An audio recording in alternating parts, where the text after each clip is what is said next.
வணக்கம் நேயர்களே, ஆயுத எழுத்திற்கு உங்களை வரவேற்பது நான் கார்கே.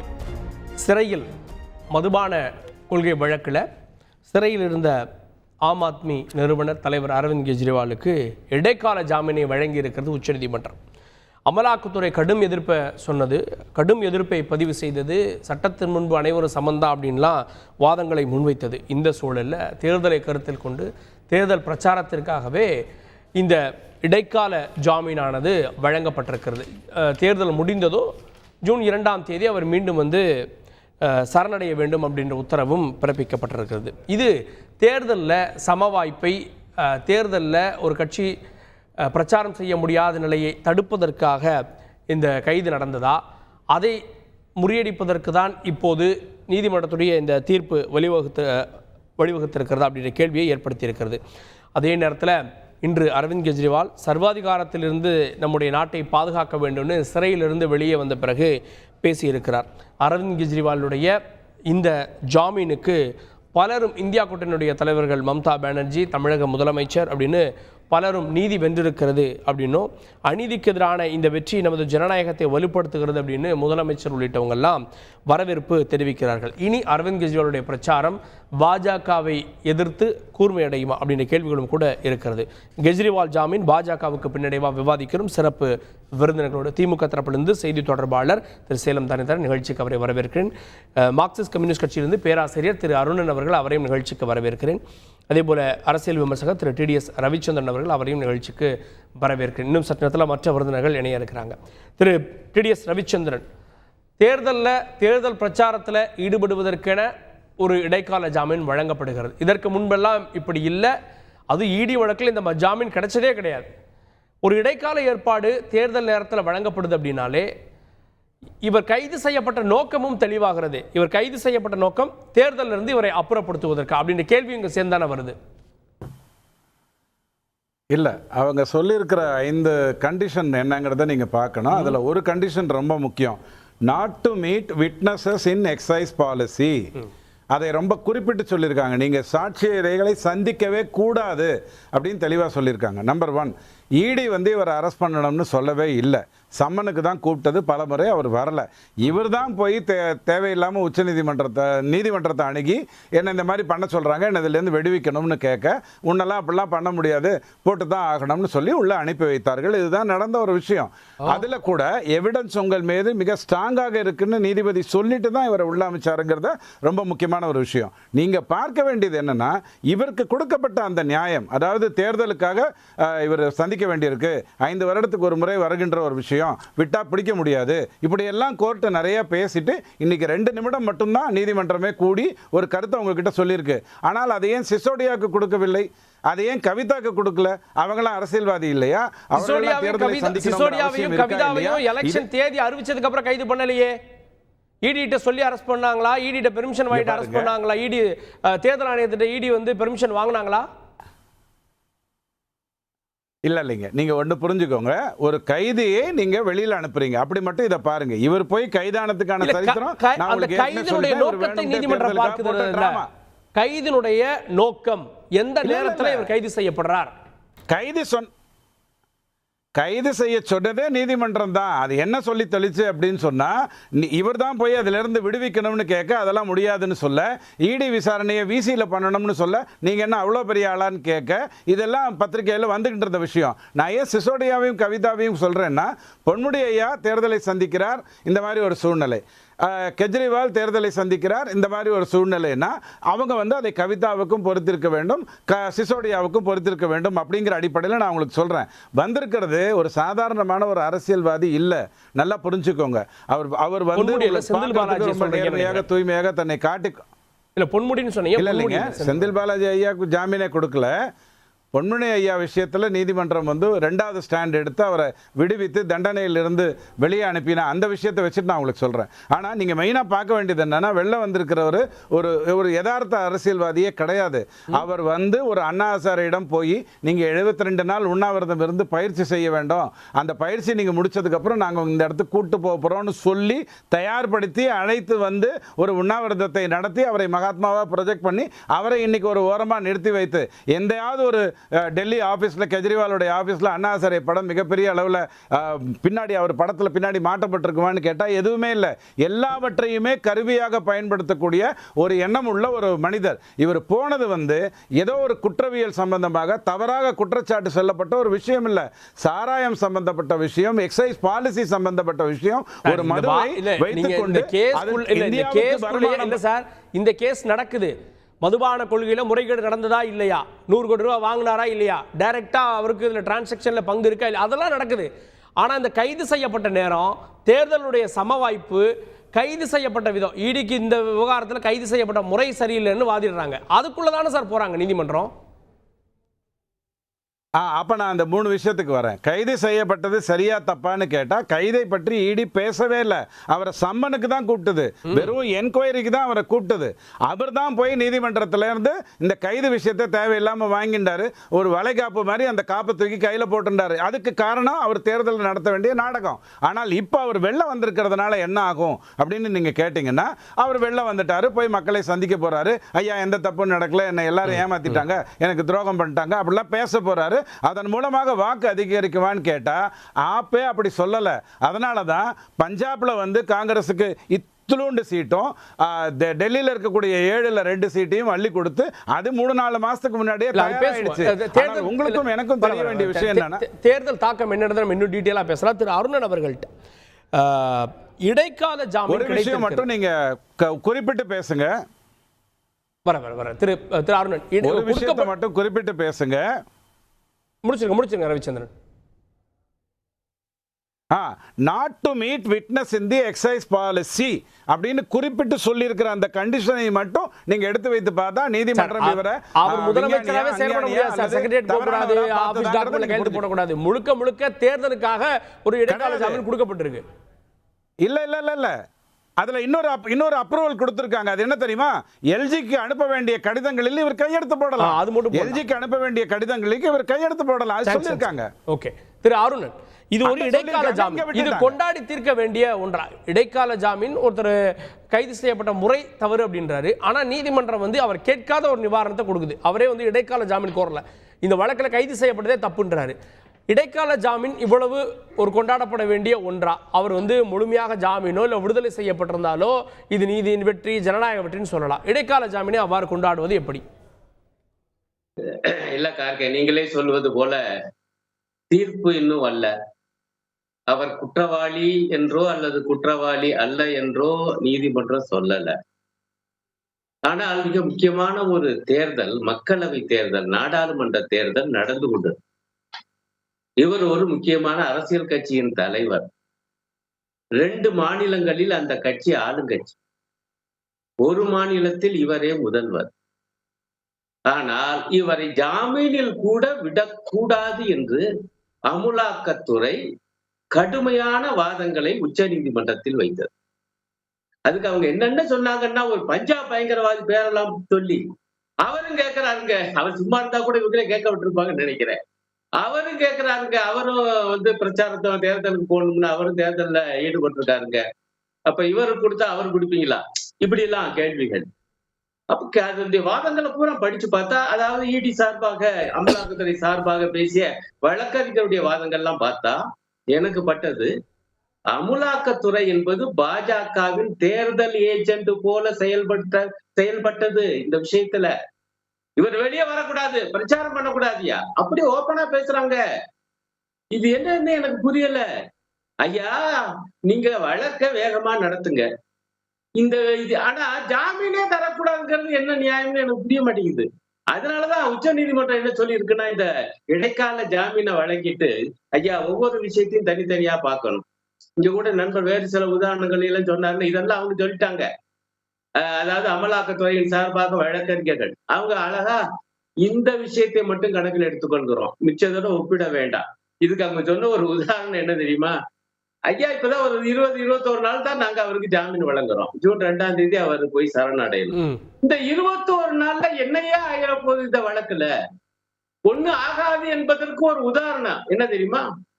இந்த மதுபான வழக்கு 2022 ஆகஸ்ட்ல நீங்க போட்டிருக்கீங்க அமலாக்கத்துறை. 1.5 வருஷமாக அவரை கைது பண்ணல. அவர் அவரு வெளியே தான் இருந்தாரு. அதனால அந்த வழக்கின் தன்மை மாறிடுச்சா? யார் கேட்கிறா? உச்ச நீதிமன்றத்தில். இல்ல அதுல அவர் ரவிச்சந்திரன் ஒரு கேள்வி கேட்டார். அதாவது தொடர்ந்து இந்த மாதிரி இடி வந்து சம்மன் அனுப்புது, என்னை கைது செய்யக்கூடாதுன்னு அவர் கோரினாரு. அப்போ உயர்நீதிமன்றம் ஒரு ஸ்டாண்ட் எடுக்குது, அதெல்லாம் முடியாது அப்படின்றப்போ ஆட்டோமேட்டிக்கா வந்து முடியாதுன்னு சொல்லிட்டாங்க, அப்ப நம்ம கைது பண்ணி தான் ஆகணும்னு இடியே அங்க போய் கைது பண்ண வேண்டிய சூழல் அவர் ஏற்படுத்தினாரா? தேர்தலுக்கு முந்தைய அவர் சொல்றாரு, தேர்தல் நேரத்தில் நான் கைது செய்யப்படுவேன்னு சொல்றாரு. அந்த வாய்ப்பு அவர் ஏற்படுத்திட்டாரா? ஏங்க இதெல்லாம் அவங்கெல்லாம் நீதிமன்றத்து மேல பழிய போடுது அமலாக்கத்துறையும் பாஜகவும் பாஜகவை ஆதரிக்கும் நண்பர்களும். ஏங்க வரிசையா சம்மன் கொடுக்குறாங்க. சம்மன் கொடுத்தா அடுத்தாப்புல நடவடிக்கை கைதாத்தானங்க இருக்கும். அது ஒரு முதலமைச்சர் கைது பண்றதுக்கு நீங்க அப்படியே துடியா துடிச்சிட்டு இருக்கீங்க, தேர்தல் வர்றதுக்கு முன்னாடியே கைது பண்ணணும்னு. அப்ப அவன் மக்கள்கிட்ட வந்து ஒரு நல்ல உள்ள மாதிரி நாங்க சம்மனத்தை அனுப்பணும். சம்மனுக்கு போய் அவர் போனா அங்க கைதாகக்கூடிய நிலைமை உண்டு என்பது எல்லாருக்கும் தெரியும். ஆகவே நீதிமன்றத்தை அணுகிறாரு. நீதிமன்றம் அதை மறுத்துருச்சு என்பதை நான் ஏற்றுக்கொள்கிறேன். இப்ப நீதிமன்றம் மட்டும் இவருடைய வேண்டுகோளை நிராகரிச்சிருந்தா கைது பண்ணாம இருந்துப்பாங்களா இடி? யாராவது அப்படி உத்தரவாதம் தர முடியுமா? இது என்ன வாதம்? நான் இன்னும் சொல்றேன், நீங்க கைது பண்ணதுக்குள்ள போகல, அந்த வழக்கினுடைய நியாய அநியாயத்துக்குள்ள போகல. நான் கேட்பது, ஜாமீன் தரக்கூடாது தேர்தல் நேரத்துல ஒரு கட்சியின் தலைவருக்கு, டெல்லி போன்ற ஒரு மாநகரத்தினுடைய அந்த மாநில முதல்வருக்கு என்பது எவ்வளவு அந்த கோரிக்கையே நியாயமா? அதாவது தேர்தலுக்காக ஒருத்தருக்கு ஜாமீன் கொடுங்க அப்படின்ற அந்த கோரிக்கை சரியா? அப்போ நாளைக்கு கவிதா கேட்பாங்க, ஹேமந்த் சோரன் கேட்பாங்க, பல பேர் வந்து அரசியல் தொடர்பு இருக்கக்கூடியவங்க சிறைகள்ல இருக்காங்க. அப்ப எல்லாருமே கேட்பாங்கல்ல. ஏங்க தேர்தல் நேரத்துல கைது பண்ணதே அக்கிரமங்கிறேன் நானு. அப்புறம் ஜாமீனுக்குள்ள போன என்னங்க மோசம் போச்சு? எனக்கு உண்மையில இந்த கைதுங்கிறது எனக்கு இன்னும் புதிபடல. நான் ஒரு பொதுவான விஷயம் சொல்றேன், யாருக்கு வேணாலும் இது நடக்கலாம். இப்ப பாருங்களேன், இப்ப செந்தில் பாலாஜியை பத்தி கூட நீங்க பேசுனீங்க, அவர் எதோ சொன்னார். இப்ப பல மாதங்களாக ஒருத்தர் சிறையில இருக்கார், வழக்கு இன்னும் முடியல, தீர்ப்பு உதாரணத்துக்கு சொல்றேன், தீர்ப்புல அவர் நிரபராதின்னு வருதுன்னு வச்சுக்கோங்க. இத்தனை மாதங்களாக சிறையில் இருந்தது தண்டனை இல்லையா? குற்றம் நிரூபிக்கப்படாமலே தண்டனை கொடுத்துட்டீங்க. இதுல ஒரு அளவு வேணும். ஆமா, நான் இதை வச்சு மட்டும் சொல்ல, பொதுவாக கேட்கிறேன், எனக்கு புரிய மாட்டேங்குது. இந்த சட்டம் இருக்குது, இந்த பண பரிவர்த்தனை சட்டத்தின் கீழ் அவ்வளவு எளிதில் ஜாமீன் கிடைக்காது. அதே பெருமையா பேசுறாங்க, அதுவே கொடுமைங்கிறேன் நானு. ஐயா, நீங்க வழக்க வேகமா நடத்த ஒரு குறிப்பிட்ட கால அளவுக்குள்ள அதுக்கான எஃப்ஐஆர், அதற்கான முடிவுகளை பண்ணுங்க. அது வரைக்கும் வேணா அவர் சிறையில வச்சுக்கோங்க. ஆனால் நீங்க வந்து வழக்க வேகமா நடத்த மாட்டீங்க, வந்து நாட்கள் பல மாதங்களா உள்ள வைப்பீங்க, ஜாமீன் தராதீங்க. இவங்க தரக்கூடாதுன்னு சொன்னதுனால நீதிமன்றம் தராது. இப்படி ஆண்டு கணக்கா போனா அவர் தண்டனை அனுபவிச்சுட்டாரு, ஆனால் அவர் இன்னும் குற்றவாளி என்று நீதிமன்றத்தால் சொல்லப்படல. எவ்வளவு கொடுமைங்க, கொடுமை புரியல. நிறைய சட்ட வல்லுநர்கள்லாம் இருக்காங்க. ஆகவே இந்த மாதிரியான சட்டங்கள் இருக்கு, இந்த கொடூரமான சட்டங்கள் எல்லாம் மறுபரிசீலனைக்கு உட்படுத்தப்படும். இது ஒரு அம்சம். இரண்டாவது அம்சம், தேர்தலை கணக்கில் கொண்டு பிரச்சாரத்துக்கு போக அவருக்கு உரிமை உண்டு என்று உச்ச நீதிமன்றம் அவருக்கு இடைக்கால ஜாமீன் கொடுத்தது என்பது அருமையானது, வரவேற்கத்தக்கது. அந்த வகையில இது கொண்டாடப்பட வேண்டியது. பாஜகவுக்கு இது ஒரு அடி. ஓகே ஓகே கேட்போம் திரு தரணிதரன் அவர்கள்ட்ட. நீதிமன்றம் நீதி அப்படின்னு அடிப்படையில் கருதி நீதிமன்றம் விசஸ் இடி கோர்றாங்க, அதை வந்து நீதிமன்றம் முடியாதுன்னுது அவங்களுடைய பார்வையில். அவங்க ஒரு இடைக்கால ஜாமீன் கொடுக்குறாங்க. ஆனால் இதில் வந்து இது பாஜகவுக்கு பின்னடைவு, பாஜகவுக்கு இப்போ வந்து காற்று மாறி திசை மாறி அடிக்கிறது அப்படின்லாம் ஆதித்யா தாக்கரே போன்றவர்கள் சொல்கிறாங்க. இதை பாஜகவுக்கு எதிரான தீர்ப்பாக எப்படி பார்க்குறீங்க? இல்லைங்க, இந்த இடி வந்து பிஎம்எல்ஏ ஆக்டை வச்சு இந்த ஒன்றிய பாஜக அரசு என்ன பண்ணிட்டு இருக்காங்கன்னா, இந்த நாட்டோட ஜனநாயகத்தை சீரழிச்சிட்டு இருக்காங்க. ஏன்னா இந்திய அரசியல் அமைப்பு சட்டம்படி bail is the rule, jail is the exception, சரிங்களா? ஆனால் இடியை வச்சு எல்லாரையும் ஜெயிலில் போட்டு தொந்தரவு பண்ணுறாங்க எதிர்கட்சி தலைவர்கள். பட் பிஎம்எல்ஏ ஆக்ட் அப்படி தானே இருக்குது. ஆனால் பிஎம்எல்ஏ ஆக்ட் கொண்டு வந்ததுக்கு 2001 அமெரிக்காவில் ட்வின் டவர்ஸ் பிளாஸ்ட் நடந்ததுக்கப்புறம் அமெரிக்கா வந்து யுஎன் செக்யூரிட்டி கவுன்சிலில் வலியுறுத்தினாங்க எல்லா மெம்பர் கண்ட்ரிஸும் வந்து தீவிரவாத செயல் மற்றும் ட்ரக்ஸ் அதனால எக்ஸ்சேஞ்ச் ஆகிற காசை வந்து முடக்கணும் அப்படிங்கிறதுக்காக தான் பிஎம்எல் ஆக்ட் ஒன்று வந்தது. பிஎம்எல் ஆக்ட் வந்து விவசாயிகளுக்கு மேலே போடுறதுக்கு மாடு 2 சேர்த்தி வாங்கியிருக்காங்க போடுறதுக்காக கொண்டு வரல. டெரரிசத்தையும் பெரிய ட்ரக் கார்ட்டல்ஸ் அதையும் நிறுத்துறதுக்காக கொண்டு வந்தது தான் பிஎம்எல் ஆக்ட். ஆனால் இந்த பிஎம்எல் ஆக்டை வந்து யாரெல்லாம் வந்து பாஜக கட்சிக்கு எதிரிகளாக இருக்காங்களோ, பாஜக கட்சி வளர்ச்சிக்கு இடையூறாக இருக்காங்களோ அவங்க மேலே போடுறாங்க. அது உதாரணம் என்னன்னு வந்து பார்த்தா டேட்டா இருக்குது. 100 கேஸ் PMLA போட்டால் 95 கேஸ் எதிர்க்கட்சி தலைவர்கள் மேலே. பிரதமர் நம்ம இன்டர்வியூல சொல்றாரு 3% தான் எதிர்க்கட்சிகள் மேல. இல்ல அரசியல் அவர் சொன்ன வார்த்தையில அது கிளவரா சொன்னாரு. என்ன சொன்னாரு, டைரக்டா எதிர்க்கட்சிக்கு டைரக்ட் எதிர்க்கட்சி ஆளுங்கிற. ஆனா உண்மை என்னன்னா எதிர்க்கட்சிகளும் எதிர்க்கட்சிக்கு நெருக்கமானவர்கள் மேலே 95% கேஸ் போட்டிருக்காங்க. இது ஒயர்லேயே வந்திருக்கு, டேட்டாவோட ஒயர் மாதிரி ஒயரில் வந்திருக்கு, இந்த பிரிண்ட்டில் வந்திருக்கு, ஹஃபிங்டன் போஸ்ட் வந்திருக்கு, நிறைய இடத்துல வந்து இந்த டேட்டாவை நம்ம டிஸ்ட்ரிபியூட் பண்ண முடியாது. ஓகேங்களா, அது நம்ம அந்த டேட்டாவை தலைவரும் பேசியிருக்காரு. அதே மாதிரி நம்பர் ஆஃப் இடி கேசஸ் 400லேருந்து 2004லேருந்து 2014 வரைக்கும் 400 தான். அது 4500 உயர்ந்திருக்கு. அதுக்கப்புறம் கன்விக்ஷன் ரேட் என்ன, சரி நிறைய குற்றவாளிகள் தான் பிடிச்சிருக்காங்கன்னு பார்த்துக்கலாம். கன்விக்ஷன் ரேட் என்ன, கன்விக்ஷன் ரேட் 0.1%. அப்படின்னா என்ன, 1000 பேரில் ஒருத்தருக்கு தான் தண்டனை வாங்கி தராங்க. அப்படின்னா என்ன, அவங்கள 2 வருஷம் 1.5 வருஷம் ஜெயிலில் வச்சு சித்திரவதை பண்ணுறது. மற்ற ஆக்டில் வந்து பெயில் இஸ் அ நார்ம், சரிங்களா, ஜெயில் இஸ் எக்ஸெப்ஷன். ஆனால் PML ஆக்டில் பெயில் கிடைக்கிறது கஷ்டம். ஆனால் கேஸ் எதுவுமே நிற்கிறது இல்லை. பெயில் கிடைக்கிறது கஷ்டங்கிறதுனால ஒரு பொய் வழக்கை போட்டு அவங்கள வந்து ஜெயிலில் வச்சு மென்டலாக டார்ச்சர் பண்ணுறாங்க. அதுதான் இந்த சட்டம். இதுக்கு வந்து முதல் முறையாக சுப்ரீம் கோர்ட்டே வந்து இதை 1 வருஷத்துக்கு முன்னாடியே சொன்னாங்க. இடி வந்து டார்ச்சர் பண்ணுறதுக்காக கேசஸ் போடக்கூடாது, ஒருத்தரை துன்புறுத்துறதுக்காக போடக்கூடாது, இதெல்லாம் வந்து அத்துமீறல் அப்படின்னு சொன்னாங்க. முதல் முறையாக சுப்ரீம் கோர்ட் வந்து இந்த ஜாமீன் கொடுத்தது வந்து ஒரு வரவேற்கத்தக்க. ஏன்னா திருப்பி ஜனநாயகத்தை நோக்கி இந்தியா போகுது. ஸ்வீடனில் இருக்க மிகப்பெரிய உலக புகழ்பெற்ற திங்க் டேங்க் வீதம் என்ன தெரியுமா சொல்லியிருக்காங்க, இந்தியா வந்து இப்போ ஜனநாயகமே இல்லை, 2010 தேர்தல் சர்வாதிகாரம் தான் இருக்குது. நிக்கார்குவா போன்ற நாடுகள் மாதிரி இந்தியா வந்து இங்கே ஜனநாயகம் சீரழிஞ்சிருச்சு, இந்தியா வந்து ஒரே ஒரு படியை தாண்டிடுச்சுன்னா அது வந்து தேர்தல் சர்வாதிகார நாடு கூட இருக்காது, அஃபிஷியலாகவே சர்வாதிகார நாடு ஆயிரும் அப்படின்னு இருக்காங்க. அதனால் இப்போ இந்த ஜாமீன் ரிலீஸ் பண்ணது ஒரு சின்ன ஸ்டெப், எது திருப்பி ஜனநாயகத்தை நோக்கி போகிறது. ஆனாலும் வந்து பார்த்தீங்கன்னா இப்போ இருக்க எலெக்ஷன் கமிஷனாக இருக்கட்டும், ஐடியாக இருக்கட்டும், எல்லாமே வந்து பாஜக கட்சியோட அணிகளாக தான் செயல்படுறாங்க. அதனால தான் நம்ம எப்பயுமே நம்ம சொல்லுவோம், கிடைச்சா அதை வந்து நீங்கள் சொல்லலாம் இது இடைக்கால ஜாமீன் அப்படின்றப்போ ஒரு ஓகே லெவல் பிளேயிங் ஃபீல்டு இருக்குன்னு நினைக்கிறாங்க. இவர் பிரச்சாரத்துக்கு போகலாம், இதை ஒரு தேசிய கட்சி தலைவர் அந்த கிரவுண்டில் கொடுத்துருக்காங்க. ஜாமீன் அட்லீஸ்ட் கிடைச்சாதான் அந்த கேஸ்ல இவருடைய முகாந்திரமோ என்னன்றதை பரிசீலிச்சாதான் கேட்குறேன். அந்த லெவலுக்கு மாநிலத்தோட முதலமைச்சர், சரியா, இவர் எங்கே போய் இப்போ தேர்தலுக்கு அப்புறம் இவர் கைது செஞ்சிருந்தா இவர் எங்கே போய் ஒளிஞ்சிக்கவா போகிறாரு? அங்கே தான் இருக்க போகிறாரு. ஒரு மாநிலத்தோட முதலமைச்சர் வெளிநாட்டில் போய் இங்கே ஒளிஞ்சிக்க போகிறது இல்லை. மாநிலத்தோட முதலமைச்சர், அரசியலில் ஒரு கட்சியோட தலைவர். டைமிங்கை பாருங்கள், தேர்தல் மாடல் கோட் ஆஃப் கான்டக்ட் வந்ததுக்கப்புறம் தான் அவர் அரெஸ்ட் பண்ணுறாங்க. எதனாலனா கெஜ்ரிவால் மேலே உங்களுக்கு பயம். ஏன்னா டெல்லி, பஞ்சாப், குஜராத் இந்த 3 மாநிலத்துலையுமே வந்து கெஜ்ரிவாலுக்கு நிறையா செல்வாக்கு இருக்குது. இப்போ வந்து ஒன்றிய அரசுக்கு வரத்துக்கு வாய்ப்பு இல்லை. ஆனால் 7 சீட் டெல்லியில் இருக்குது. டெல்லியில் வந்து கெஜ்ரிவால் அவங்களால ஜெயிக்க முடியல. அந்த 7 சீட்டும் அரவிந்த் கெஜ்ரிவால் போய் பிரச்சாரம் பண்ணால் பாஜகவுக்கு வராமல் போயிடும், எப்படியும் வராது. ஆனால் இப்போ கண்டிப்பாக வராமல் போயிடும். அதனால தான் ஜெயிலில் வச்சாங்க. குஜராத்தில் வந்து ஏதோ ஒரு 4, 5, 7, 8 சீட் போயிடும், 10 சீட் போயிடும், 15 சீட் போயிடும். அப்படிங்கிறதுனால தான் தூக்கி அவரை ஜெயிலில் வச்சாங்க. அது வந்து எல்லாருக்குமே தெரியும். நீங்கள் எடுத்து பாருங்கள், யார் மேலாம் கேஸ். ஒன்று கேட்குறேன், அஜித் பவார் மேலேயும் ஒரு மனைவி மேலேயும் கேஸ் இருந்தது. பிரதம மந்திரியே சொன்னார், என்னங்க போபாலில் 80,000 கோடி ஊழல் பண்ணியிருக்க அஜித் பவார்னு.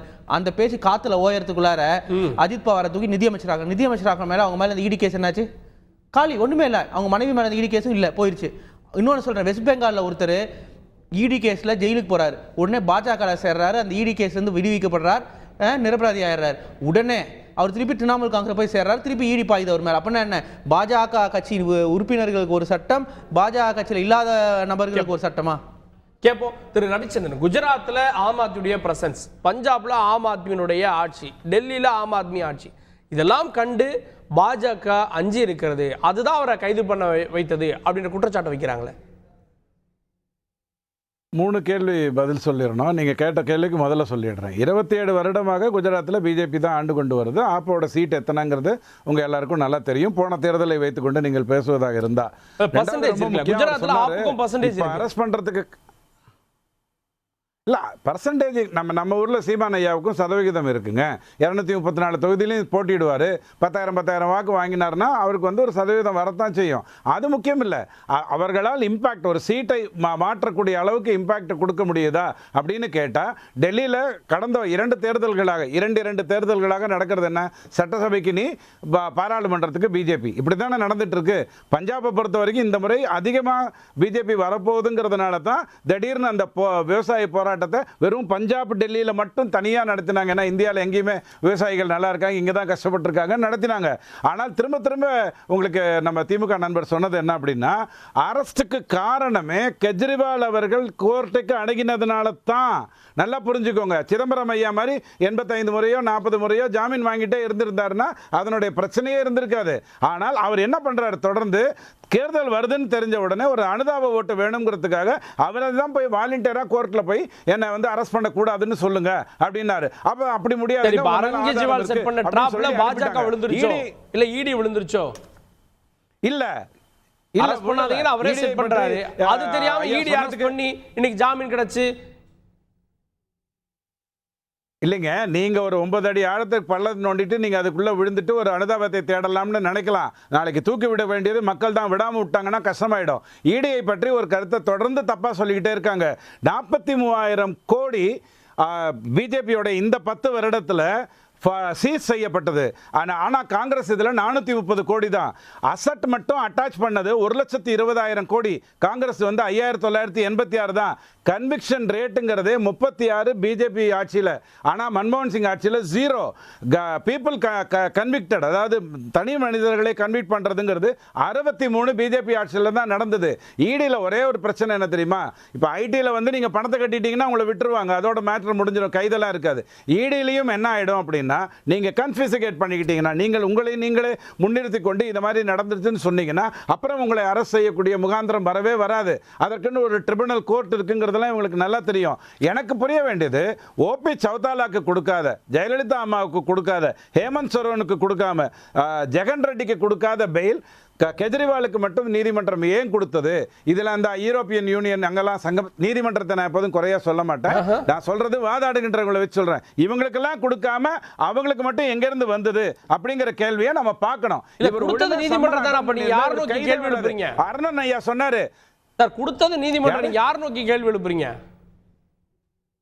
இல்ல இந்த பெயில பொறுத்த வரைக்கும் ஒரு மேட்டரே கிடையாதுங்க. அவர் போய் தேர்தலை சந்தித்து விட்டு அந்த 7 சீட்டை டெல்லியிலையும் கிட்டத்தட்ட 13 சீட்டை பஞ்சாப்லையும் அவர் தோத்துட்டாருன்னா அவருக்கு வேலை முடிஞ்சிடும். இந்த நாடகம் போடுறவ அவர் தொடர்ந்து நாடகம் போடுறவர் ஆரம்ப காலத்துல இருந்து, இனி நாடகம் போடுறது குறைஞ்சிரும், அதோட மேட்டர் முடிஞ்சிச்சு. ஆனா நீதிமன்றம் மற்ற அரசியல்வாதிகளுக்கு அது கொடுக்கல. ஒரு உதாரணத்துக்கு எடுத்துப்போம், நான் தமிழ்நாட்டின் சிறந்த மருத்துவர், நான் போனாதான் ஆபரேஷன் நடக்கும், 89 ஆபரேஷன் எனக்கு கையில இருக்கு என்று நீங்க கைது பண்ணிட்டீங்க அப்படின்னு ஒரு மருத்துவர் சொன்னா நீதிமன்றம் பரவாயில்ல, அப்பனா நீங்க போயிட்டு எல்லாத்தையும் முடிச்சிட்டு வாங்கன்னு நான் சொல்லும். ஒரு அரசியல்வாதிக்கு மட்டும் இந்த சலுகையை கொடுத்தது என்பது கூட அவருக்கு எதிராக தான் திரும்புங்கிறத நீங்க புரிஞ்சுக்கிட்டு ஒரே ஒரு ஸ்டாட்டிஸ்டிக்ஸை மட்டும் நீங்க புரிஞ்சுக்கோங்க. இதுவரைக்கும் நடந்த தேர்தலில் கிட்டத்தட்ட 284 தொகுதியில் 166 தொகுதி பிஜேபி ஏற்கனவே வெற்றி பெற்று அதுல 135 தொகுதியில் 50% மேல வாக்குகளை வாங்கி வெற்றி பெற்றது. இப்ப நடக்க போற 259 தொகுதி தேர்தலில் 137 தொகுதியில் அது ஏற்கனவே வெற்றி பெற்று அதுல 89 தொகுதியில் 50% மேல வாக்கு வாங்கி போன முறை வெற்றி பெற்றது. 50% வாங்கின ஒரு கட்சி அடுத்ததுல 35 30 மாறிடாதுங்கிறத புரிஞ்சுக்கோங்க. இந்த கெஜ்ரிவாலோ இவர்கள் எல்லாம் வைத்துக்கொண்டு ஒரு இந்திய கூட்டணி என்று அமைந்திருந்தால் அப்ப பிஜேபி வந்து யோசிச்சிருக்காங்க, ஆஹா 400 இடத்துல ஒற்றை வேட்பாளர் நிறுத்திருக்காங்க, அங்கே இப்ப இவரை கைது செய்தா பிரச்சனையாகும், அவரை கைது செய்தா பிரச்சனையாகும் நினைச்சிருக்கோம். இவங்க அதை கூட ஒழுங்கா செய்யல. ராகுல் காந்தி ஐயாவுக்கு சீட்டு கொடுக்கறதுல 1000 பிரச்சனையோட தான் அந்த இந்திய கூட்டணி முடிஞ்சதுங்கிறதுனால அதற்காக பயந்து செய்ய முடியாது. ஆனா லோக்சபால ஒருத்தர் இருக்காரு ஆப்ல, ராஜ்யசபால 9 பேர் இருக்காங்க, ஆனா தீகார் ஜெயில 14 பேர் இருக்காரு. இப்போ ஒருத்தர் பெயில்ல வந்திருக்காரு. ராகுல் காந்தியும் பெயிலில் இருப்பவர் தான் அப்படிங்கிறதையும் சோனியா காந்தி அம்மாவும் ஜெயிலில் இருப்பவர் தான் அப்படிங்கிறதையும் நம்ம புரிஞ்சுக்கிட்டு தான் இந்த வழக்கை பத்தி பேச வேண்டியிருக்கு. ஓகே, திரு அருணன், அரவிந்த் கெஜ்ரிவாலுடைய பிரசன்ஸ் டெல்லி பஞ்சாபை தாண்டி எங்க இருக்கு? குஜராத்லாம் 62% எடுத்து ஜெயிச்சாங்க. ஓகே, இன்னைக்கு 50% கூட குறையலாம். இப்போ குஜராத்தை பார்த்து பயந்துட்டாங்க அப்படின்னு சொல்லுவோம், நியாயமான வாதமா? இப்போ கெஜ்ரிவால் வந்தா இந்த 2 மாநிலங்களை கான்சன்ட்ரேட் பண்ண முடியும், அதை தாண்டி என்ன பண்ண முடியும் அவரால்? அதுவே முக்கியம் தானே இவ்வளவு பதட்டமா பிடிச்சி அவர் உள்ள வச்சாங்க. இப்ப இங்க நண்பர் ரவிச்சந்திரன் பேசுறத கவனிச்சிங்களா? எவ்வளவு சுய முரண்பாடு. முதல்ல என்ன சொன்னாரு, ஐயா நீதிமன்றம் சொல்லித்தாயா கைது பண்ணோம், இல்லாட்டி அவரே கைதே ஆகியிருக்க மாட்டாரியா அப்படின்னு இடி சார்பாக பேசினாரு. இப்ப ஜாமீன் கொடுத்த உச்ச நீதிமன்றத்தை குத்துன்னு குத்துறாரு. சொல்லிவிட்டு ஐயா நான் நீதிமன்றத்தை குறை சொல்லல, ஆனா 1008 கேள்வி அதே உச்ச நீதிமன்றம் ஏன் அவங்களுக்கு கொடுக்கல, இதுல ஏதேனும் உள்நோக்கம் இருக்கா அப்படின்னு கேட்கிறாரு. ஆக இவங்களுக்கு சாதகம்னா நீதிமன்றத்தை வரவேற்கிறது, பாதகம்னா நீதிமன்றத்தை திட்டுறது. இதைத்தான் அந்த நண்பர் செஞ்சார். ஒண்ணு. 2வது அவர் இடியை பத்தி ரொம்ப பெருமையாக வந்து கன்விக்ட் ஆனவங்க 36 பேருன்னு இந்த இதெல்லாம் நம்ம பேசியிருக்கோம். ஆனா வழக்கு போட்டது 3000 பேர் மேல. அது சொல்லாம இதை பற்றி சொல்றாரு. 3000 பேர் மேல வழக்கு போட்டு இதே போல பல பேரை சிறையில உள்ள தள்ளி ஜாமீன் கொடுக்க விடாம பண்ணி அலக்கழிச்சு, ஆனா கன்விக்ஷன் ஆகல. அதாவது அவங்க குற்றவாளி என்று தீர்ப்பாகல. இதுதான் இடியுடைய லட்சணம். அது திமுக நண்பர் சொன்னது போல இதுல வந்து அந்த சட்டத்தை அவங்க வந்து துஷ்பிரயோகம் பண்றாங்க, தவறாக பயன்படுத்துறாங்க. பாஜக தங்களுடைய அரசியல் எதிரிகளை பழிவாங்க. இப்ப நீங்க கேட்ட கேள்விக்கு வர்றேன், என்னையா 2 மாநிலம் தானேன்னு. இப்ப பாருங்க, டெல்லி, ஹரியானா, பஞ்சாப், குஜராத் இந்த 4லேயும் மிக முக்கியமாக இந்த ஜூன் 1ஆம் தேதி டெல்லியும் பஞ்சாப்னு நினைக்கிறேன், மே 25ஆம் தேதி ஹரியானான்னு நினைக்கிறேன், நான் தவறா இருந்தா தெரிஞ்சுங்க. மே 25 இப்ப மே 25 டெல்லி. 25 டெல்லி. அப்ப ஹரியானாவும் டெல்லி மே 25ஆ? பஞ்சாப் வந்து ஜூன் 1ஆ? இல்ல நான் உள்ள போய் பார்த்துட்டு தான் வர்றேன், அப்படிதான் நினைக்கிறேன். சரி வச்சுக்குவோம். இன்னும் எப்படி ஒரு 13 நாள் இருக்குல்ல, உதாரணம் சொல்றேன். 25ஆம் தேதி என்றால் 23ஆம் தேதியோட முடிஞ்சு போயிடும் பிரச்சாரம். அப்ப இன்னும் 13 நாள் இருக்கு. இந்த 13 நாள் இவர் பிரச்சாரம் பண்ணக்கூடாதுன்னு ஏங்க உச்ச நீதிமன்றத்துல இந்த அமலாக்கத்துறை இவ்வளவு வாதிட்டுச்சு? இப்ப நண்பர் சொன்ன இன்னொரு முரண்பாடு பாருங்க, இவரா தானா போய் கைதாகி உள்ள போய் உட்கார்ந்தது மாதிரி அவர் பேசுறாரு. அப்பதான் அனுதாபால வரும்னு சொல்லி அவரா கைதாயிட்டது மாதிரி. சரி, அவர் கைதாகி உள்ள இருந்து அதனால அனுதாபம் வந்து ஆம் ஆத்மி கட்சிக்கு வந்து ஓட்டு கிடைக்கும்னா அவர் ஜாமீன்ல வர்றதை ஏங்க இவ்வளவு கடுமையா எதிர்த்தது இடி? அவங்க வச்ச வாதங்கள்லாம் நம்ம படிச்சுட்டு வர்றேன். அடேங்கப்பா பயங்கரம், கண்ணா பண்ணாங்க, என்னென்னமோ பூரா வரிசையா அடிக்கு. அதைத்தான் நான் சொல்லி இவ்வளவு கேட்டுவிட்டு உச்ச நீதிமன்றம் ஒரே வாக்கியம் தான் சொல்லிச்சு, ஐயா 1.5 வருஷமா அவர் வெளியே தயா இருந்தார் இந்த வழக்கு ஆரம்பிச்சு. அப்ப வந்து வழக்குல என்ன பெரிய மாறுதல் வந்துச்சு, இந்த 21 நாள்ல என்னையா நடக்க போகுது, வேணும்னா நீ சொன்னது மாதிரி இந்த விட்னஸை சந்திக்க கூடாது என்று நிபந்தனை விதிக்கிறாங்க. முதலமைச்சரா வந்து ஆபீஸ் போக கூடாது. அச்சுக்கல விஷயம் முடிஞ்சு வச்சு. அதே நீங்க வந்து எவ்வளவு குழம்பி போயிருக்கீங்க. உண்மை என்னன்னா பாஜக பயப்பட்டுச்சு கேஜ்ரிவால் பிரச்சாரம் பண்ணக்கூடாது என்று. அதனாலதான் தேர்தல் அறிவிச்ச பிறகு அவரை கைது பண்ணி உள்ள வச்சீங்க. இப்பவும் அவருக்கு ஜாமீன் தரக்கூடாது என்று அடம் முடிச்சது இந்த அமலாக்கத்துறை தன்னுடைய வழக்கறிஞர் மூலமாக. இன்னைக்கு வெளியே வந்திருக்காரு. நிச்சயமாக இதன் காரணமாக பாஜகவுக்கு மேலும் அடி கிடைக்கும் டெல்லியிலையும் ஹரியானாவிலையும் பஞ்சாப்லையும் என்பது என்னுடைய கணிப்பு. திரு ரவிச்சந்திரன் அவர்கள், இது பாஜகவுக்கு பின்னடைவு அப்படின்னு அரசியல் ரீதியாக பேசப்படக்கூடிய செய்தி. இப்போ கெஜ்ரிவால் என்ன பண்ணுவார், அவர் போகக்கூடிய இடத்துலலாம் வந்து ஒரு சிம்பத்தி உருவாகாதா?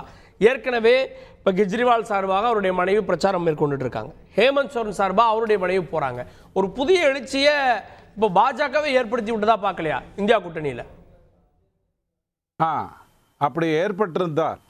அப்படி ஏற்பட்டிருந்தா இந்தி கூட்டணியில் இருக்கிற எல்லா தலைவருமே எங்கள் இடத்துக்கு வாங்க, எங்ககிட்ட பிரச்சாரம் பண்ணுங்க அப்படின்னு கெஜ்ரிவாலை வேண்டி விரும்பி கூப்பிட்டுருக்கோம். யாராவது ஒருத்தரை அடுத்த 13 நாள் ஏதாவது ஒரு மாநிலத்தில், இவங்க குறிப்பிடுற இந்த 4 மாநிலத்தை தவிர வேற எங்கேயாவது கெஜ்ரிவால் அவர்கள் போறாரான்னு பாருங்க. இங்கே டெல்லியில் அவர் போனா தான் நல்லது. அப்போ தான் மக்களுக்கு எது ஞாபகம் இருக்கும்னா, இத்தனை வருடமாக மின்சாரம் இலவசம் கொடுத்தேன்னு நான் நினச்சேன், நீ செய்ததெல்லாம் எக்ஸைஸ் டியூட்டி முரண்பாடு அப்படிங்கிற எண்ணம் அவங்களுக்கு வரும். பார்க்கணும், பார்த்தா தான் அது நல்லது. நீதிமன்றத்தை பற்றி நான் முரண்பட்ட கருத்துக்களை சொல்லலை. 2 விஷயத்தை நான் பேசினேன். அதாவது ஒரு நீதிமன்றம் அப்படிங்கிறது ஒரு அரசியல்வாதியை தனியாக எடுத்து பார்ப்பதாக இருந்தால் ஏற்கனவே நிறைய அரசியல்வாதிகளுக்கு அது கொடுக்காம இருந்தது. ஆனால் இந்த இடத்துல அது என்ன சொல்லிச்சுன்னா, நீ வந்து விட்னஸை சந்திக்க கூடாதுன்னு சொல்லிட்டு, ஆனால் எல்ஜிக்கு போகக்கூடிய லெட்டர், அதாவது கவர்னருக்கு போகக்கூடிய லெட்டருக்கு நீங்கள் கையெழுத்து போடலாம் அப்படிங்கிறதையும் அது சொல்லியிருக்கு. ஸோ அடுத்த 13 நாள் தான் தேர்தலில் ரொம்ப முக்கியம். இவ்வளவு நாள் அவர் ஜெயிலில் இருந்தது அவருக்கு பரிதாபத்தை கொடுக்கட்டும். ஆனால் நான் ஒன்னே ஒன்று உங்ககிட்ட கேட்குறேன், குற்றப்பத்திரிகை இப்போ தான் ரெடி ஆயிருக்கு. 1.5 வருடமாக ஏன் ரெடி ஆகலைன்னா, 1.5 வருடமாக இந்த கேஸ் வந்து சிசோடியாவை நோக்கி போச்சு. அதற்கப்புறம் தான் இந்த சவுத் ஜோனுங்கிற அடிப்படைக்குள்ள வந்தது. அதற்கு பிறகுதான் இல்ல இதுல மெயினா இருக்கிறதே கெஜ்ரிவால் தான் அப்படிங்கிற இடத்துக்கு ட்விஸ்ட் ஆச்சு. இதுதான் உங்களுக்கு அமலாக்கத்துறை தெள்ள தெளிவா சொல்லுது. இப்படி தாங்க இது நடந்தது, அதனால தான் நாங்க சிசோடியாவோட தான் இது முடிஞ்சதுன்னு நினைச்சிட்டு இருந்தோம், இல்ல இப்படி ரூட் எடுத்தது அப்படின்னு சொல்லிட்டு தான் இவரை சம்மனை கூப்பிட்டுருந்தாங்க. சம்மனை கூப்பிட்ட உடனே தைரியமா போயிருந்தாருன்னா எந்த கேள்வியுமே வந்திருக்காது. ஆனா அவர் டைமை சூஸ் பண்றாரு. தேர்தல் டைம்ல நம்ம பிரச்சனையை கொண்டு வருவோம், அப்பதான் அனுதாபாலை வரும். இவர் இந்த மாதிரி தந்திரங்களை தொடர்ந்து செய்கின்றவர். அதனால தான் நான் அதை உங்களுக்கு சொல்றேன். அதோட ரொம்ப முக்கியம், இடியில் வந்து இத்தனை பேரை தான் நீங்கள் கன்வெஸ்டிகேட் பண்ணியிருக்கீங்க அப்படிங்கிறது ஒரு பிரச்சனை இல்லையான்னு அருணன் ஐயா கேட்டார். நான் உங்களுக்கு ஒரு தகவல் கொடுத்தேன். 43,000 கோடி வந்து பறிமுதல் செய்யப்பட்டிருக்கு. 1,21,000 கோடி வந்து அசட் வந்து அட்டாச் செய்யப்பட்டிருக்கு. இது முதல்ல நீங்கள் இவர் தரணிதரன் ஐயா ஒரு இன்னொரு தகவல் சொன்னார். அது எப்படிங்க நீங்கள் இடியை வந்து இந்த மாதிரி விஷயத்துக்கு கொண்டு வந்தீங்க, பிஎம்எல்ஏ இந்த மாதிரி விஷயத்துக்கு கொண்டு வந்தீங்க அப்படின்னு கேட்டார். ஏதோ மோடி ஐயா தான் இடியை கொண்டு மாதிரி இவர்கள் ஆதரித்து கொண்டிருந்த காங்கிரஸ் ஆட்சியில் 2002 முன்னிறுத்தப்பட்டு 2005 இருந்து என்ஃபோர்ஸ்மெண்ட்டுக்கு வந்தது தான் இந்த இடி ஆக்ட்ங்கிறது தரணிதரன் ஐயாவுக்கு நல்லா தெரியும். இருந்தாலும் ஏன் அதை மறைச்சாருன்னு எனக்கு தெரியல. ரொம்ப முக்கியமான ஒரு விஷயம் என்ன அப்படின்னு சொன்னா, ஒரு சாட்சியை கலைக்கக்கூடிய விஷயம்ங்கிறது இந்த இடத்துல ஒரே ஒரு விஷயத்துல நடக்கலாம், விட்டுட்டாங்க அப்படிங்கிற ஒரு காரணத்திற்காக நல்லவர்கள் பயப்படுவதற்கான வாய்ப்பு இருக்கு. அது மட்டும்தான் இதுல நான் பார்க்கிற ஒரு குறையே தவிர, மற்றபடி ஒரு கோர்ட்டுக்குன்னு போனா பெயில் கிடைக்கிறதோ அல்லது தண்டனை கிடைக்கிறதோ இயல்பாக நடக்கக்கூடிய ஒரு விஷயம் தான். ஓகே ஓகே, இது இது கெஜ்ரிவாலுக்கு மட்டும் வழங்கப்பட்டு இந்த விஷயத்துல பேசுவோம். கெஜ்ரிவாலுக்கு வழங்கப்பட்டிருக்கு. அது சார் இடைக்காலமா கொடுக்கப்பட்டிருக்கு. இதை வச்சுட்டு இடி வழக்கெல்லாம் இப்படிதான், ஈடில் கைது செய்யப்பட்டவங்க எல்லாமே அரசியல் ரீதியாக பழி வாங்கப்பட்டாங்கன்னு ஒரு பெரிய நேரேஷனை செட் பண்றோமோ? சாரி, அரசியல் இது இப்போது நம்ம சொல்லியே, நாம வந்து 2014 சொல்லி இப்போ கெஜ்ரிவாலுக்கும் கவிதாவுக்கும் மற்ற எல்லாருக்கும் கொடுக்கப்பட்டிருந்தா அது வேற. நீங்க பொலிட்டிக்கல் ரீதியா வந்து பாருங்க இடி வந்து பாஜக ஆள செயல்படுதுன்னு சொல்லலாம். கெஜ்ரிவாலுக்கு மட்டும் கொடுக்கப்பட்டிருக்கு இடைக்கால ஜாமீன். இல்லை சார், ஆனால் நம்ம இடி ஆக்ட் நான் சார் சொன்னார் பாருங்க, காங்கிரஸ் காலத்தில் கொண்டு வந்த, காங்கிரஸ் காலத்தில் இல்லை என்டிஏ காலத்தில் தான் அது வந்தது. ஆனால் காங்கிரஸ் யூபிஏ காலத்தில் அதை வந்து அரசியலுக்காக பயன்படுத்தலை. அந்த ஆக்ட் எதுக்காக பண்ணணும், முன்னாடி சொன்ன மாதிரி தீவிரவாதத்தை தவிர்க்கணும், அதற்காக தான் அது செயல்படப்பட்டது. இப்போ தான் வந்து கடைசி 10 வருஷத்தில் அது எதிர்கட்சிகள் மேலே பாயப்படுகிறது. அதனால தான் 10 மடங்கு அதிக கேஸாக இருக்குது. கன்விக்ஷன் ரேட் குறைஞ்சிருக்கு. முன்னாடி இருந்தோட கன்விக்ஷன் ரேட் இப்போ 0.1% தான் கன்விக்ஷன் ரேட்டு. இப்போ இந்த இதில் பிரச்சனை வந்து என்னென்னா, கோர்ட்டால் ஏன் ஜாமீன் கொடுக்க முடியல இந்த இடி கேஸ்னா, பிஎம்எல் ஆக்ட் அப்படி இருக்குது, ஜாமீன் கொடுக்கக்கூடாதுன்னு. ஆனால் தண்டனை யாருக்காச்சும் வழங்கப்படுதா? இடி அரெஸ்ட் பண்ணுற ஒருத்தருக்காச்சும் தண்டனை வழங்கியிருக்காங்க அரசியல்வாதி? யாருக்குமே கிடையாது. அதனால தான் துன்புறுத்துறதுக்கு அப்படின்னு போடுற சட்டம். இன்னொரு விஷயம் சார், இந்த கேஸ் 2 வருஷமாக போயிட்டுருக்கு, 2022 போயிட்டுருக்கு. இந்த டெல்லி எக்ஸைஸ் டியூட்டி விஷயம், எக்ஸைஸ் டியூட்டி பாலிசி விஷயம். ஏன் தேர்தலுக்கு மாடல் கோட் ஆஃப் கண்டக்ட் வந்ததுக்கப்புறம் அரவிந்த் கெஜ்ரிவால் கைது செய்யணும்? இன்னொரு விஷயம், அவர் குற்றவாளியா இல்லை அவர் சந்தேகப்படும் நபரா இல்லை சாட்சியா, இன்னைக்கு வரைக்கும் இடி சொல்லல. இந்த 2 வருஷத்துல இந்த ஸ்கேம்ல இடி ஏதாச்சும் ஒரு லீவே கண்டுபிடிச்சிருக்காங்களா? ஏதாச்சும் ஒரு ப்ரூஃப் கொடுத்திருக்காங்களா? இடி வந்து சில டைரி எல்லாம் காட்டுறாங்க, பணம் வந்து சென்னையில இருந்தா போச்சு, கோவாக்கு போச்சுலாம் சொல்றாங்க. பட் அந்த கேஸ்க்குள்ள நம்ம இப்போ போக வேண்டாம், ஏன்னா அந்த கேஸ் நடக்க இன்னுதாகும். அவருடைய இன்வால்மெண்ட் இருக்கு இதுல. சாட்சியா இருக்கக்கூடிய ஒரு பணம் கொடுத்ததா கருதப்படக்கூடிய நபரையும் கொண்டு வந்து நிப்பாட்டுறாங்க. சரத் அப்படின்றவரை நடத்துறாங்கல்ல, சரத் ரெடி அரெஸ்ட் பண்ணாங்களா? அவருக்கு ஜெயிலில் எழுதி கொடுத்தாருன்னு கேட்க போறீங்க? இல்லை, அவர் ஜெயிலில் இருந்தாரா? அவர் நிறுவனம் அரபிந்தோ ஃபார்மா 5 கோடி காசு கொடுத்தாங்களா? கொடுத்து ஒரே வாரத்தில் அவர் ஜெயிலேருந்து ரிலீஸ் ஆகி வராரா? இதுக்கு முன்னாடி அரபிந்தோ நிறுவனம் தேர்தல் பத்திரம் மூலமாக பாஜக காசு கொடுத்துச்சா? அவர் கைது செய்யறதுக்கு முன்னாடி வரைக்கும் கொடுக்கல. அதுக்கப்புறம் 1 மாதம் கழிச்சு 25 கோடி கொடுக்குறாங்களா? தேர்தல் பத்திரம் மூலம் பாஜக கட்சிக்கு கொடுக்குறாங்க. அதுலேருந்து உங்களுக்கு என்ன தெளிவாக தெரியுது? அவர் காசு கொடுத்ததுனால அவரை வெளில விட்டாங்க. ஆனால் மெயின் அக்யூஸ்டே அதில் சரத் ரெட்டி தான். 25 கோடி கொடுத்ததுக்கு அப்புறம் அவர் வந்து என்ன அவர் இப்ப தேர்தல் இல்லாம நிக்கிறாராமே. அவர் கேட்போம். திரு குமரகுரு அவர்கள், பாஜக வழக்கறிஞர், செய்தி தொடர்பாளர், இது இந்தியா கூட்டணிக்கு ஒரு மாரல் பூஸ்டப்பை கொடுத்துரும் இல்லையா? சோர்ந்து இருக்காங்க, இந்தியா கூட்டணி களத்திலே இல்லை. நீங்க இப்போ கெஜ்ரிவால் வெளியில் வர்றப்ப இருக்கக்கூடிய உற்சாகம், மம்தா வரவிருக்காங்க, ஸ்டாலின் வரவிருக்காங்க, இந்தியா கூட்டணிக்கு ஒரு புதிய உற்சாகத்தை கொடுத்துரும் இல்லையா? இந்த வந்ததுலேருந்து பார்த்துருக்கேன். பேராசிரியர் அருண் அவர்கள் பேசுனதை கேட்டேன். நான் வழக்கறிஞராக மட்டும் இல்லை, இடியோட வழக்கறிஞராக சொல்கிறேன். இவங்க எங்கேருந்து எடுக்கிறாங்கன்னு தெரியல, 0.0101லான்னு. இப்போ நடக்கிற கேஸில் வந்து 90% வந்து கன்விக்ஷன் ஆகுது. இங்கே நம்ம ட்ரையல் கோர்ட்டில் நாங்கள் பார்த்துட்ருக்கோம். இதெல்லாம் இல்லை பொலிட்டிஷியன் சம்மந்தப்பட்ட கேஸ் இல்லை, எல்லா கேஸுமே நாங்கள் வந்து மொத்தமாக சொல்கிறோம். எந்த அக்யூட்டெல்லாம் ஆகிறது இல்லை. ஒரு முக்கியமான விஷயம் என்னென்னா, இடி வந்து அப்ஜெக்ட் பண்ணது என்னமோ ஃபர்ஸ்ட் டைம் கெஜ்ரிவாலுக்கு தான் அப்ஜெக்ட் பண்ண மாதிரி சொல்கிறாங்க. ப்ராசிக்யூஷன் எப்போவுமே எல்லா கேஸுக்குமே அப்ஜெக்ட் பண்ணும். திருட்டு கேஸ்லேருந்து பிட்பாக்கெட் கேஸ்லேருந்து அவங்கள விடக்கூடாதுன்னு சொல்கிறது ப்ராசிக்யூஷன் சைடு. ஜட்ஜு முடிவு பண்ணுவார் கொடுக்கலாமா வேணாமான்னு. இதில் என்னமோ பெரிய ஒரு மக்கள் புனிதர் வெளியில் வந்துட்ட மாதிரி ஜட்ஜஸ்லாம் இப்படி பண்ணுறது நியாயமா அப்படிலாம் கேட்கல. அவங்க சொல்கிறது என்னென்னா, முதல் இதுக்கு முன்னாடி போன வாரம் வந்தது கேளுங்க, 79,000 பசங்களுக்கு புக்ஸு கொடுக்க முடியல, காரணம் எங்களோட சிஎம் வந்து உள்ளே இருக்காரு, அவரை விடுவீங்கன்னு கேட்குறாரு. நான் சிஎம்ன்ற முறையில் வெளியில் போகணுன்றாரு. அப்போ ஜட்ஜஸ் கேட்குறாங்க, ஏன் சிபு சோரன் ஹேமந்த் சோரன் அரெஸ்ட் பண்ணும்போது அவர் ரிசைன்மெண்ட் தானே போனார், நீங்கள் ஜெயிலுக்கு வருவீங்கன்னு தெரியல, 1 மாதமாவது உள்ளே இருப்பீங்கன்னு தெரியல, உங்களோட சிஎம் போஸ்ட் ரிசைன் பண்ணி ஏன் இன்னொருத்தர் கொடுத்து வரக்கூடாது, அங்கே கொடுக்காம வந்துடுவீங்க, இங்கே அதையே ஒரு கிரவுண்டை ரைஸ் பண்ணி 79,000 பசங்களுக்கு இலவச பாடங்கள் கொடுக்கல, காரணம் சிஎம் சைன் பண்ணலன்னுவீங்க. இது என்ன வேலை, இது பித்தலாட்டம் பண்ணுறீங்க, இது பண்ணக்கூடாது, ரிசைன் பண்ணுங்கன்னு சொன்னாங்க. முடியாதுன்னு வந்துச்சா. இப்போ கூட அவர் ஜாமீன் கேட்கல, அரெஸ்ட் அவருக்கு அரெஸ்ட்டை சேலஞ்ச் பண்ணுறாரு. அதையும் கேட்குறாங்க, ஏன் அரெஸ்ட்டை சேலஞ்ச் பண்ணுறீங்க, பெயில் கேட்காம பண்ணாங்க. இன்றைக்கி என்ன சொல்லியிருக்காங்கன்னா, ப்ரிவென்டிவ் அரெஸ்ட்னு இருக்காங்கல்ல, கூண்டாஸில் உள்ளே இருக்கிறவங்களுக்கு வந்து ஓட்டு உரிமை உண்டு, மற்றவங்களுக்கு கிடையாது. ரிமாண்டில் இருக்கிறவங்களுக்கு கன்விக்ஸ் கிடையாது. கூண்டாஸில் இருக்கிற ஆக்ட் 14 உள்ளே இருக்கிறவங்களுக்கு எல்லா இடத்துலையுமே உங்களுக்கு ஓட் பவர் உண்டு. அதை சொல்கிறாங்க. என்ன சொல்கிறாங்கன்னா, அவங்களுக்கே கொடுக்குறோம், இவர் ஒரு சிஎம்மாக இருந்தவர் கேம்பெயின் பண்ணுறது கேட்குறாரு, கொடுப்போம் சொல்லிவிட்டு 15 நாள் தான் 20 நாள் தான் திரும்பி வரணுன்ட்டாங்க. எங்கேயுமே இவர் ஏன் அரெஸ்ட் பண்ணீங்க, இவர் மேலே என்ன குற்றச்சாட்டுன்னு கேட்கல.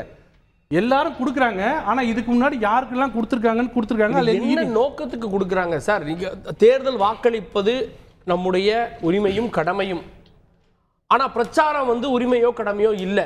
ஆனால் பிரச்சாரத்துக்காக கொடுக்குறப்போ அரெஸ்ட் பண்ண நோக்கமும் பிரச்சாரத்தை தடுப்பதற்காகன்றதான கேள்வி வருது. இல்லை, பிரச்சாரத்துக்கும் சொல்லலை, நல்லா புரிஞ்சுங்க. எலெக்ஷன் நடக்குதுன்றதா கேட்குறாங்க சிஎம்ன்றதுனால. இன்னொன்று, சிஎம் அவர் சைன் பண்ணுறது லெஃப்டினன்ட் கவர்னருக்கு எதெல்லாம் கிளாரிட்டி கேட்டாங்கன்னு நினைக்கிறேன். அவர் வெளிமாநிலத்துக்கு போகலாமா, அதெல்லாம் போகலாம். ஆனால் சிஎம்மாக இருக்கிறதுக்கு உண்டான எல்லா வேலையும் செய்ய முடியாது, சில வேலைகள் மட்டும் பண்ணலாம், லெஃப்டினன்ட் கவர்னருக்கு கொடுக்குற நோட்ஸ் மட்டும் போடலான்னாரு. எங்கேயுமே அதிலே சொல்கிறாங்க, இதுதான் முதல் தடவை இடியிலிருந்து எலெக்ஷன் கேம்பெயினுக்கு கொடுக்குற ஒரு ஆள், முதல் ஆள் இவர் தான். இது வரைக்கும் சிபிஐக்கு கொடுத்துருக்காங்க, நார்காட்டிக்ஸ் கொடுத்துருக்காங்க, இதுதான் ஃபர்ஸ்ட் டைம். ஆனால் திரும்ப அவங்க சொல்கிறது 9 முறை சம்மன் கொடுத்து வராத போது இவர் என்ன பண்ணுறாரு, வீட்டில் வந்து ரைடு பண்ணி வீட்டில் சோதனை பண்ணும்போது இவர் என்ன பண்ணுறாரு, டெல்லி ஹைகோர்ட்டுக்கு போகிறார், என்ன தயவுசு அரெஸ்ட் பண்ணாமல் விட சொல்லுங்கன்னு. எல்லா டாக்குமெண்ட்ஸும் பார்க்குறாங்க. பார்த்துட்டு ஏன் இத்தனை நாளாக இவர் அரெஸ்ட் பண்ணல, நல்லா கேட்டுங்க, ஏன் இத்தனை நாளாக அரெஸ்ட் பண்ணல, டெல்லி உயர்நீதிமன்றம் இவரை விட்டுருங்களா, இன்னொரு 30 நாள் தானே இருக்குது, எலெக்ஷன் கேம்பெயின்லாம் முடிக்கணும்னு சொல்ல, ஏன் அருணன் கேட்டாரு. சரி, இன்னொரு டைம் கூப்பிட்டு அவர் வந்து நேரடியாக ஆஜராயிருந்தா அன்னைக்கு அரெஸ்ட் பண்ண மாட்டாங்கன்னு என்ன நிச்சயம்? ஏங்க, ஸோ நோக்கு அரெஸ்ட் பண்ணுறதா இல்லைங்க, எப்படி இல்லை, செக்ஷன் 50 PMLA அக்யூஸ்டுக்கும் கொடுக்கலாம், விட்னஸுக்கும் கொடுக்கலாம். அவர் அக்யூஸ்டா விட்னஸான்றது அவரை பேசினதுக்கு அப்புறம் இன்ட்ராகேட் பண்ணதுக்கு அப்புறம் தான் முடியும். வீட்டுக்கு போய் சோதனை பண்ணும்போது அவர் உயர்நீதிமன்றத்துக்கு போற, டெல்லி உயர்நீதிமன்றத்துக்கு சீல்டு கவர்ல கொடுக்குறாங்க இடி, எந்த காரணத்துக்காக நாங்கள் உள்ள போனோம்னு. அதை பார்த்துட்டு முகாந்திரம் வச்சுட்டு எதுக்கு 9 தடவை சும்மா இருந்தீங்கன்னு கேட்குறாங்க. ஒரு நீதிமன்றம் சொல்றத அங்க கேட்டுக்கலாமா? இன்னைக்கு நீதிமன்றம் பண்றது கரெக்ட், அப்ப அன்னைக்கு நீதிமன்றம் பண்ணது தப்பா? அப்ப அவங்க கொடுக்குறாங்க. நான் என்ன சொல்றேன், நீதிமன்றம் ஏன் சிஎம் இருக்கும் ரிசைன் பண்ணு கேட்கிறேன், அதையும் இவர் அருண் அவர்களுக்கு சொல்ல, அது கேட்கணும்ல. செந்தில் பாலாஜி இல்ல, ஒரு நிமிஷம், செந்தில் பாலாஜி இருக்கார்ல, செந்தில் பாலாஜி ஒரு பெட்டிஷன் போட்டோம் தானே, அவர் தானே கோவையின் குன்று, அவர் அங்க போய் எலெக்ஷன் வேலை செய்யணும்னு கேட்க வேண்டியது, கொடுக்க மாட்டாங்களே. இதுதான் ஃபர்ஸ்ட் டைம் இதுல இந்திய வரலாற்றிலே கொடுக்குறாங்க. அது ஒரு முன்னுதாரணம் இல்ல.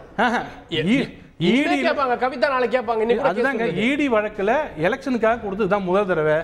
எங்களை பொறுத்த வரைக்கும் உண்மையிலே சந்தோஷமான விஷயம். ஏன்னா இவர் வராம இருந்தார் வச்சுங்க, 7 எடுத்து நாங்க ஜெயிச்சிட்டோம்னா கெஜ்ரிவாலை உள்ள வச்சுட்டு தான் ஜெயிச்சிட்டீங்கன்றாங்க. இப்ப கெஜ்ரிவால் வெளில வந்துட்டாரா, சுத்த போறாரா, அப்போ நாங்க என்ன ஜெயிக்க போறோம்? கெஜ்ரிவால் வந்து ஒண்ணும் கிடையாதுன்னு. இன்னொன்னு, அருண் அவர்களுக்கு ஒரே விஷயம் சொல்றேன், தயவு செய்து நீங்க ரொம்ப அப்படியே புலங்காய்ந்து நடக்கிறீங்க. ஆனா அதே டெல்லியில இருக்கிற காங்கிரஸ் தலைவர் கெஜ்ரிவாலுக்கு ஓட்டு கேட்கறத விட மானங்கட்ட வேலை எதுவுமே இல்லை, நான் என்ன விட்டுருங்கன்னு சொல்லி ரிசைன் பண்ணிட்டு போயிட்டாரு. எங்க சேர்ந்தாரு அவர்? இல்லங்க, ரிசைன் பண்ணாரா இல்லையா? அதுக்கு எங்க சார் இது எங்க சேர்ந்த, ஏன் ரிசைன் பண்ணாரு? பாஜக சேர்றதுக்காக ரிசைன் பண்ணாரு. இது அப்போ ரிசைன் பண்ணதுக்காக பாஜக இல்ல, அப்போ உங்க கட்சிக்குள்ளே காங்கிரஸ் கட்சியே கெஜ்ரிவாலை ஏத்துக்கல, கூட்டணி கட்சி கம்யூனிஸ்ட் வந்து ஐயோ ஏன் இப்படி பண்றீங்கன்னு கேக்குறாங்க. அருணன், இதை வச்சு எல்லாருக்கும் அடுத்து ஜாமீன் கேட்கலாம் அப்படின்றது இந்தியா கூட்டணியுடைய முடிவா? இல்ல கார்கே, நம்முடைய இறுதி கருத்தா வச்சுக்க, நம்முடைய குமரகுரு ஒரு பிரபலமான வழக்கறிஞர் கூட ஏற்கனவே இந்த புள்ளிவரங்கள்லாம் வந்திருக்கு. ஈடி போட்ட வழக்குகள் இந்த காலத்துல 3000, அதுல கன்விக்ட் ஆனது, குற்றவாளி என நிரூபிக்கப்பட்டு தண்டனை பெற்று தந்தது 36 பேர் தான். ஆகவேதான் அந்த ஒரு பாயிண்ட் இவ்வளவுதான் என்று திமுக நண்பர் சொன்னார். இவர் பாட்டுக்கு என்ன சொல்ல, இப்ப வர்ற கேஸ் எல்லாம் எல்லாமே கன்வீட் ஆகுது. ஏன்னா இது பொதுவா சொன்ன என்ன அர்த்தம், நம்ம கிட்ட உள்ள புள்ளி வரம் இடி எந்த லட்சணத்தை நடத்துது என்பதை காமிக்குது ஒண்ணு. ரெண்டாவது அவர் என்ன சொல்றாருன்னா, ஆதாரம் இருந்துச்சியா, ஆகவேதான் நீதிமன்றம், டெல்லி நீதிமன்றம் அவரை கைதுக்கு ஒண்ணு ஆட்சேபனை தெரிவிக்கலைன்னு. சரி, அப்படி என்றால் இந்த உச்ச நீதிமன்ற தீர்ப்பை மட்டும் ஏன் இவ்வளவு தூரம் வேதனை, சில பதிவுகளை பார்த்துட்டு வர பாஜக தலைவர்கள் எப்படி தெரியுமா உச்ச நீதிமன்றத்தை விமர்சனம் பண்ணியிருக்காங்க. உச்ச நீதிமன்றமே தேர்தல் பிரச்சாரத்தில் இறங்கி விட்டது ஒரு பாஜக தலைவர் போட்டிருக்காரு. இப்பதான் பார்த்துட்டு வரேன். ஆகவே இப்ப இவங்க மட்டும் இவங்களுக்கு எதிரான உச்ச நீதிமன்ற தீர்ப்புனா இவ்வளவு. கடைசியா நம்முடைய குமரகுரு ரொம்ப அழகா முடிச்சாரு. ரொம்ப நானும் அதை ஏற்றுக்கொள்கிறேன். அது என்னன்னா, ஐயா உள்ள இருக்கிறத விட வெளியே வர்றது ஐயா பாஜகவுக்கு நல்லது அப்படின்னாரு பாருங்க. அப்படின்னா இடி ஏயா இவ்வளவு வம்பு பண்ணுச்சுன்னு அது பொதுவா அப்படித்தான் சொல்லுவாங்க. இப்ப இடி பொதுவா அப்படித்தான் சொல்லும். இப்ப நான் கேட்கிறேன், இடியுடைய இந்த தன்மையை பத்தி குமரகுருவே சர்டிபிகேட் கொடுத்தேன். நான் இன்னொன்னு கேட்கிறேன், இடி இப்படியாப்பட்ட இடி என்றால் இப்ப ஒரு முக்கியமான செய்தியை பிரதமர் மோடி நாட்டுக்கு தெரிவிச்சிருக்கார். அம்பானி அதானி கருப்பு பணம் இருக்கு அவங்க கிட்ட, அத அவங்க டெம்போல ஏற்றி காங்கிரஸ் கட்சி ஆபீஸ் கொண்டு போனாங்க. ராகுல் காந்தி எவ்வளவு கருப்பு பண மூட்டைகளை பெற்றார், இதையெல்லாம் மக்களுக்கு சொல்லணும்னு சொல்லியிருக்காரு. ஆகவே அந்த 2 பேர்கிட்ட கருப்பு பணம் இருக்கு என்று பிரதமரே சொல்லியிருக்காரு.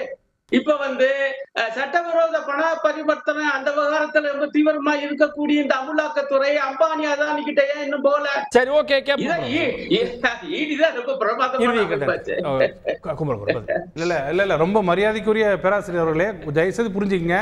மோடி அவர்கள் சொன்ன வார்த்தையை கரெக்டா சொல்றேன்.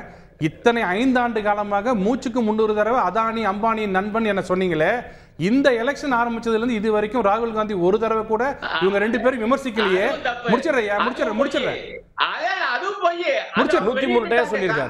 முடிச்சிடுறேன்.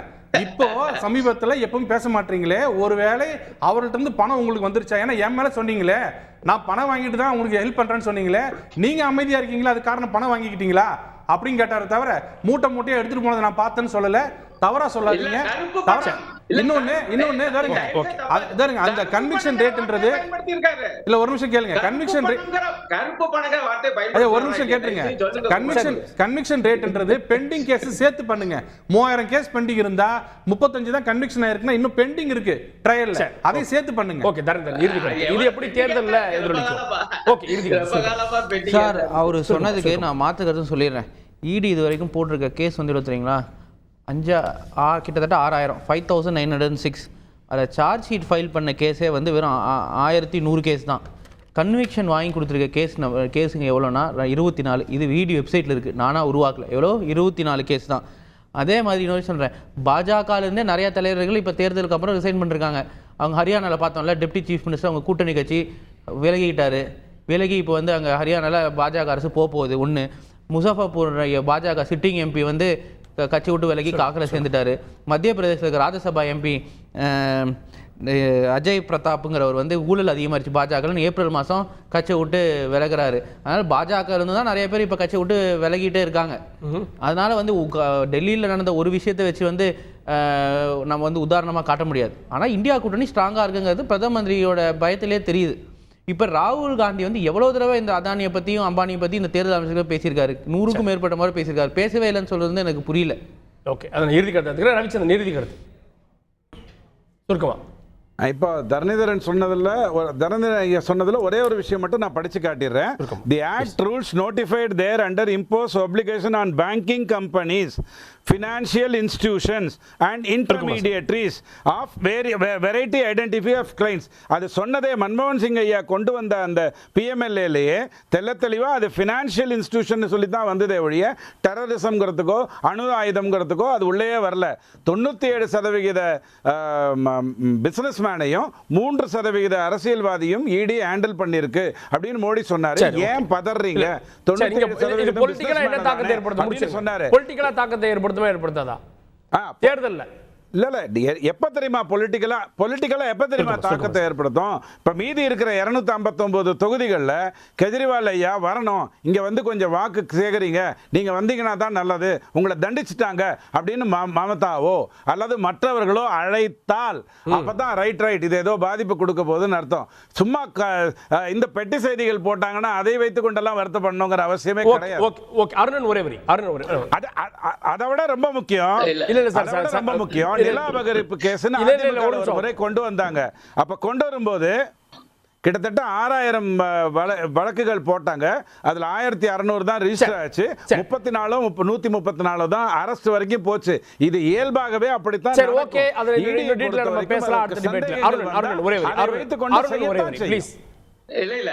ஒண்ணும் இல்ல, தலைநகரம் டெல்லியில் ஆம் ஆத்மி கட்சிக்கும் காங்கிரஸ் கட்சிக்கும் இப்பொழுது உடன்பாடு ஏற்பட்டு இந்த தேர்தலை சந்திக்கிறார்கள். ஆகவே இந்தியா கூட்டணி அங்கேயே மாபெரும் வெற்றி பெற போகிறது. ஆகவேதான் மோடிக்கும் அவருடைய ஆட்சிக்கும் அவருடைய கையாளாகிய ஈடிக்கும் இந்த பதட்டம். இன்னும் 25 நாள் இருக்கு எலெக்ஷன் ரிசல்ட் வர்றதுக்கு. அது வரைக்கும் இந்தி கூட்டணியில் இருக்கிற தலைவர்கள் எல்லாம் கதறல்கள் அதிகமா இருக்கும். உங்களோட உக்கிரம், மோடி அவர்கள் மேல இருக்கிற விமர்சனங்கள் பல வரிகள் பல வகையில மாறுபடும் எனக்கு தெரியும். நல்ல பண்ணுங்க, 25 நாள் ஜாலியா இருங்க. இந்தியா கூட்டணி சொல்றதுலயே உங்க பயம் தெரியும் சார். என்டிஏ கூட்டணி ஏன்னா அலையன்ஸ், இந்தியால ஏன்னா அலையன்ஸ், நம்ம என்டி கூட்டணின்னு சொல்றோமா, யூபி கூட்டணி சொல்றீங்க, இந்தியா கூட்டணி இந்தியா சொல்றதுலயே பாஜக பயம் தெரியுது. Okay right okay. இப்போ கெஜ்ரிவாலுடைய பிரச்சாரம் தாக்கத்தை ஏற்படுத்துமா, தேர்தலில் எதிரொலிக்குமா, இதுக்கு எல்லாத்துக்கும் முடிவு தேர்தல் முடிவுகள் இருந்தால் கிடைக்கும். விவாதத்தில் பங்குண்ட சிறப்பு விருந்தினர்கள் அனைவருக்கும் நன்றி. பார்த்தவங்களுக்கும் நன்றி நேயர்களே. தொடர்ந்து இணைந்திருங்கள் தந்தி தொலைக்காட்சியுடன்.